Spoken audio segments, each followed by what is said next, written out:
Bonjour et bienvenue. Voilà, on fait. Bonjour et bienvenue dans la météo du Bitcoin. J'espère que vous allez bien. Donc hier, on a eu l'information comme quoi, enfin l'information, les chiffres de l'inflation qui étaient plus élevés que prévu au niveau des États-Unis. Donc ça a eu un impact sur le marché. Comme la plupart du temps, c'était des événements volatiles, ce qui était indiqué hier dans la méthode du Bitcoin, avec la petite recommandation de sortir de ses positions pour ne pas se faire découper. Des mèches dans tous les sens. Je m'attendais à encore plus d'amplitude. Donc on est toujours dans le mode range ici. Alors que du côté du S&P 500 et du Nasdaq, on a clairement, on est clairement en mode retest des supports ici et potentiellement des supports là, un petit peu plus bas. Donc là, on retrouve une configuration de marché, que ce soit sur les indices boursiers ou Bitcoin, relativement similaire, qui ressemble à un haut de range, Donc si le Nasdaq ou le S&P 500 viennent à perdre leur support et à accepter en dessous, on peut supposer que le Bitcoin suivra. Pour l'instant, j'ai pas vraiment de vue pour le Bitcoin. Ma vue, elle est de rien faire en fait, global. Il y a pour moi, comme je vous ai dit, le plus gros du rebond, enfin la première la première phase du rebond est déjà en place. On attend la suite. Je dirais que en bas de range ici, ça fait sens de vouloir acheter, voire légèrement plus bas. On est dans une tendance court terme, on va dire, plutôt haussière. C'est pas vraiment court, hein, ça va être au niveau 12 heures. Mais disons que pour l'instant, la main est clairement du côté haussier. Donc vouloir short ça, ça reste quand même dangereux. Probabilité est que le range dure plus longtemps. Et si jamais on doit se retourner, ça commencera probablement par un défonçage par ici ou un défonçage par ici. Ça veut dire que pour l'instant, vu qu'on est en train de range ici dans cette zone, on va probablement commencer par aller niquer les shorts si on doit aller vers le bas. Si on doit aller vers le haut, c'est l'inverse. Mais du coup, ça, pour moi, c'est pas vraiment incroyable d'acheter là.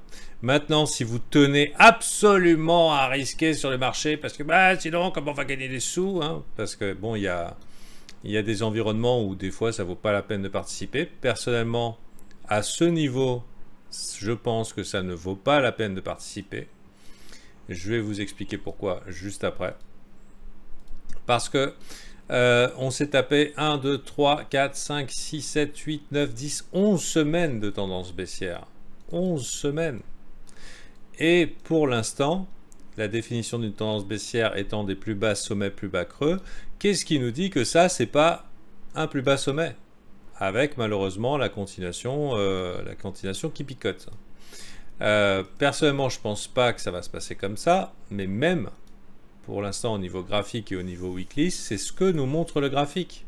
Et tant qu'on n'aura pas une confirmation qu'on va faire un plus haut sommet, plus haut creux, on n'a pas la confirmation, une chance sur deux qu'on aille vers le bas. Alors oui, les recovery en mode V-bottom, ça existe, hein, on les a vus. Par exemple, ici, recovery V-bottom.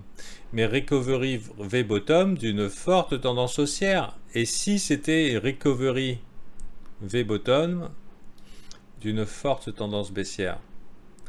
Disons que parce que la structure du marché n'y est pas, parce qu'il n'y a pas eu de retest des lows ici, qu'il n'y a pas eu retest éventuellement de ce support-là, eh ben, on est un petit peu dans l'expectative. Et on a déjà un rebond de 30% depuis le bottom. Pour moi, des signes de début de distribution de ce rebond. Bien sûr, ça fait plaisir à personne de se dire quoi, que 30%, mais quoi, c'est une pub pour fourmis. Déjà, les marchés ne se retournent pas en une semaine. Ça peut durer beaucoup plus de temps pour former un bottom, même si c'est le bottom, même si c'est vraiment le bottom. Et pourquoi pas laisser le temps aux indices de retester leur lot. Et pourquoi pas laisser le temps à la Fed de faire les dégâts qu'ils veulent faire, en tout cas les manipulations qu'ils veulent faire pour enrayer l'inflation parce qu'ils sont tenus de le faire dans les conditions actuelles. Et le fait que la situation est plus grave que prévu à chaque fois qu'on annonce des nouveaux chiffres, eh ben ça confirme et ça augmente la probabilité qu'il y aura des augmentations de taux d'intérêt. Et c'est pas bon pour les marchés. Donc a priori, il n'y a pas urgence d'agir ici. Si vous voulez à tout prix risquer votre argent, ici, c'est un bon endroit pour rentrer.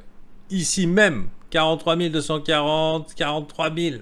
C'est vraiment un bon endroit pour entrer. Je ne vais pas le faire. Je ne vais pas le faire. Donc c'est juste une idée de trade. C'est une idée de trade qui dit, ok, 3 semaines haussières. Ici, on a la Weekly Open.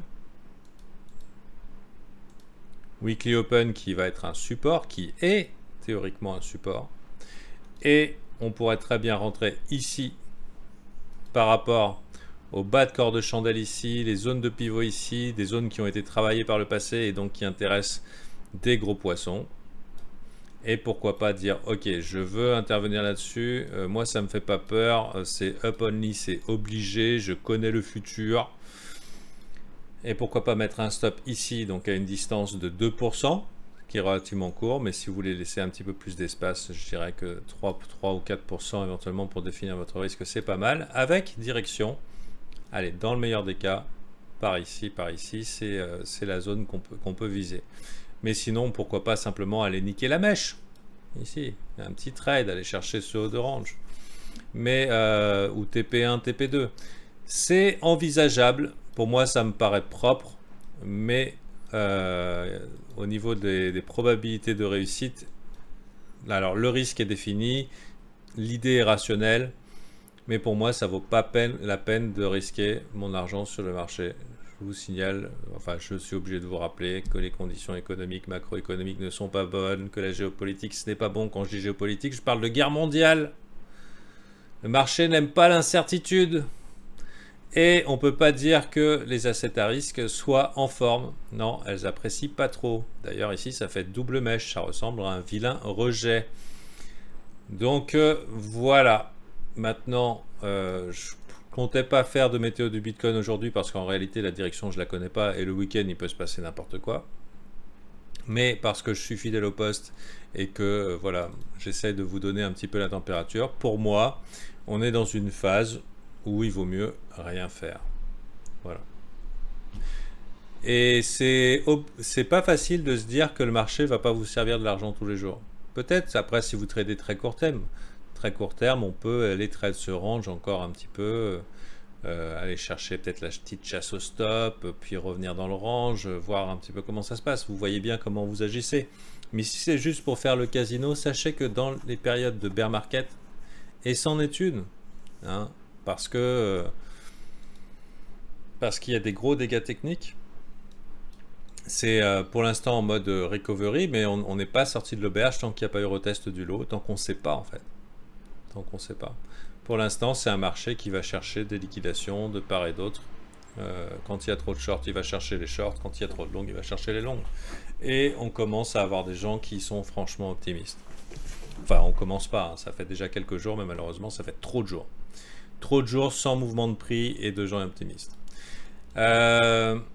Donc, voilà. Sachez que quand les conditions sont moins bonnes, et que le marché est un petit peu plus hésitant, que la direction est plus limite, eh ben, il faut être juste patient dans le choix de ses entrées et dans le choix de ses trades. Voilà, et c'est ce que je vais faire et que je vais faire probablement pas de trade en ce qui me concerne d'ici lundi. Sur ce, je vous souhaite un bon week-end, je vous souhaite de vous en mettre plein les fouilles. Mais peut-être je vous invite à considérer que parfois les conditions ne sont pas idéales. Et des fois ne pas agir, c'est une position. Allez, bonne journée à vous.